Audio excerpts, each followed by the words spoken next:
Domonique Foxworth is set to join us. He, of course, the host of the Domonique Foxworth Show and works for ESPN. The Domonique Foxworth Show, it's a season-long football podcast. Also, you can see him on Get Up, contributor to ESPN, and Scape joins us on the program. All right, let me ask the question. Can you envision a Dolphin win tonight? I have a hard time envisioning it. I think I should be fair. One of the things that I always try to remind people of is like how close the talent differential is in the NFL, and we talk about like that position is terrible. Like, it's not like college where there actually are some guys that don't belong out there against other guys. So like the game, crazier things have happened, but the problem is the Dolphins, it feels like there's no sadder building in the league right now, and it's really hard to get motivated when it doesn't feel like anybody in that place is safe or they don't have anything to hang their hat on. So I think that's the scarier part for them, but there are holes in that Bills defense. They're going to be able to move it some. Okay, but when did things change for the Dolphins? It seems like they cracked the code 2 years ago. Yeah, that's another hard question, man. When do things change for the Dolphins? We talk about a lot of these like genius offensive coordinators, but I think the test is the second idea. And you see, like, that's the definition of these dynasties or the defining characteristics of like the modern dynasties in football. And obviously, the Dolphins aren't close to a dynasty, but they find one way to win. And then because of roster turnover or because changes to rules or other teams have catching up or aging on their roster, they then find a different way to win. That was like the really impressive thing about the Patriots over the years is they found multiple ways to attack you both offensively and defensively. And I know Bill Belichick is the famed story of him switching from the 4-3 to 3-4, or excuse me, from 3-4 to 4-3. Like all that stuff goes on, and it doesn't seem like they figured out. I would give Mike McDaniel a bunch of credit for understanding his limitations, which oftentimes limitations are what lead to like the great ideas. Understanding the limitations of the players he had on his team and the roster they had, and it led to some impressive offense. And then they had nothing else, which may be a result of the limitations of the players on his team, but it doesn't matter. It's going to fall on his feet. How would you feel if you were back with the Ravens? Tom Brady comes in, wants to sit down with the secondary, wants to pick your brain, and then the next week you're going to be playing the Raiders. Oh, yeah. I would. I mean, I'd feel fine because I wouldn't say anything to him. But in general, I would think that, and you are a journalist, so you understand the perception of like any impropriety is as bad as anything actually happening.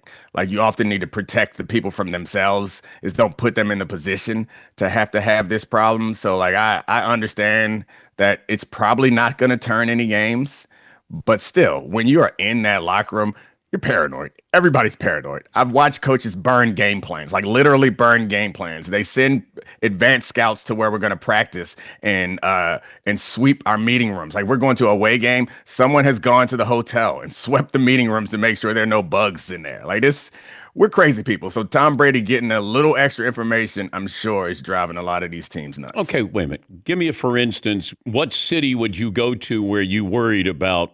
Oh, New England. Well, of course. Yeah. I mean, we'd worry about it in New England. And I always thought, like, if you guys are that worried, you must know something because the stories of the New England cheating were like later in my career, but the fear was always there. So like, there was always something going on. We had that problem. And I've heard stories of people leaving out stuff like the counterintelligence where you leave out something that's actually the opposite of what you're doing to try to catch the other team. I had in college, we played West Virginia and we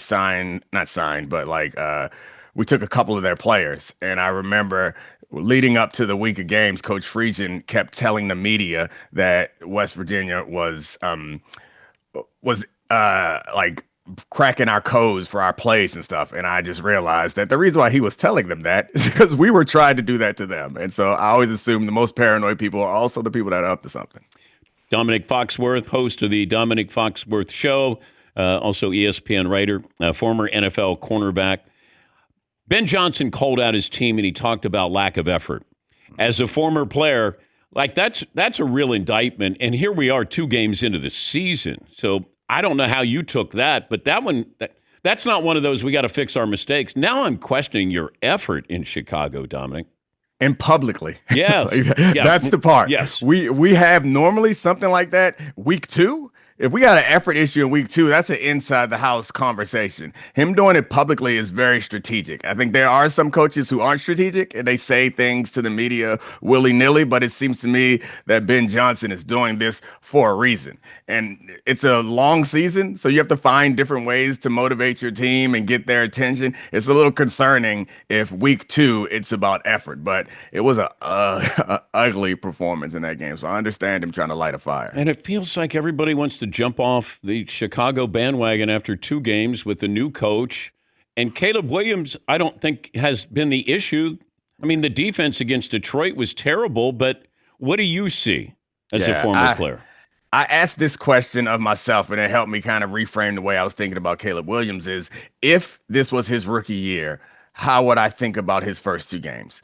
Because things were such a mess last year, I want to throw that year out. And I know we can't. It's coloring the way that I'm watching him. And if, like that Tyler Dunn piece, if I hadn't read that, how would I feel about the way that he is playing right now? And I would feel a lot better if these were his first 2 games in the league. He's had a couple accuracy issues, and he wasn't perfect, but he showed the magic promise that got him drafted so high. And I would convince myself, he'll clean some of this other stuff up. It was like nerves and new offense and whatever. But the problem is we have last year to draw on, and we have a lot of stories coming out of Chicago that aren't very favorable to Caleb Williams. And that stuff it's in the back of my head. Even when he throws those majestic passes and rolls out and throws a crazy dart downfield, I'm still in the back of my head But last year was a mess.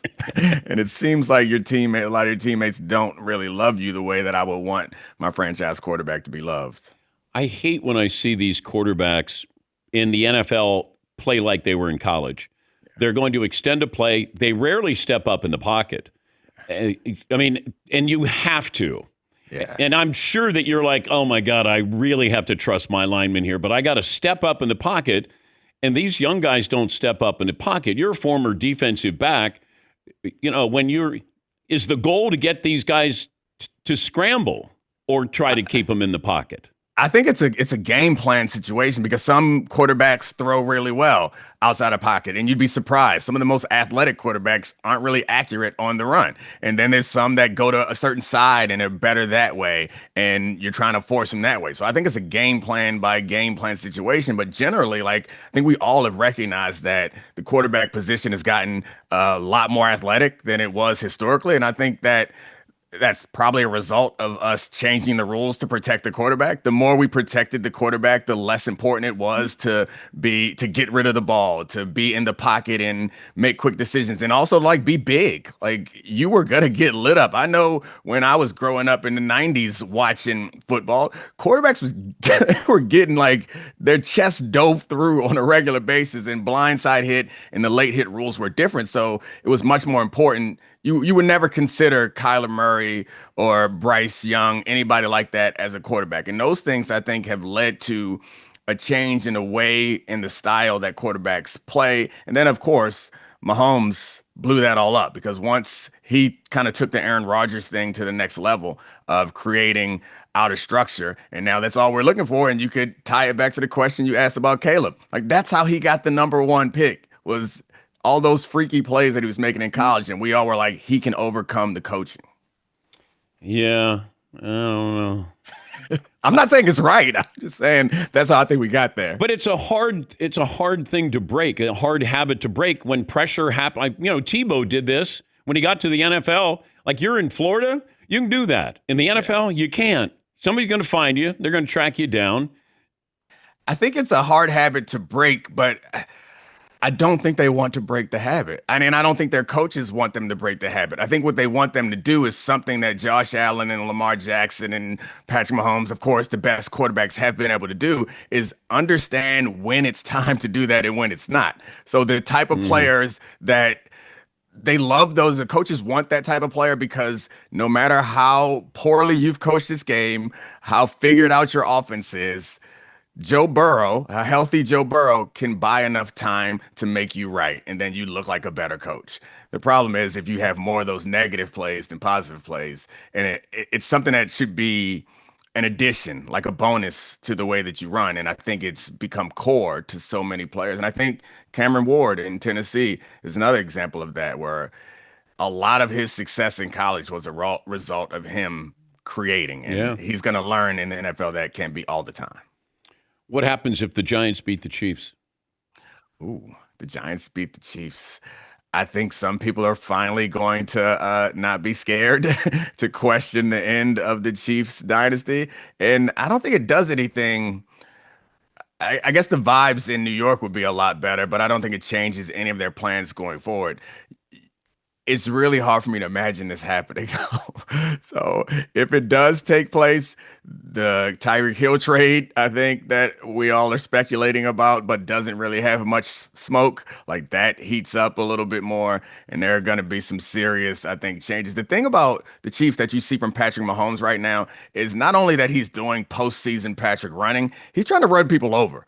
Like the first two games, he had 3 attempts where he's trying to run people over. He just seems like either he wants to like jokingly, he wants to take himself out of this foolishness. But seriously, he seems so frustrated that he's trying to express to his team, like, come on, help me. Good to talk to you again. You too, man. Thank you. Do you ever want to tackle somebody?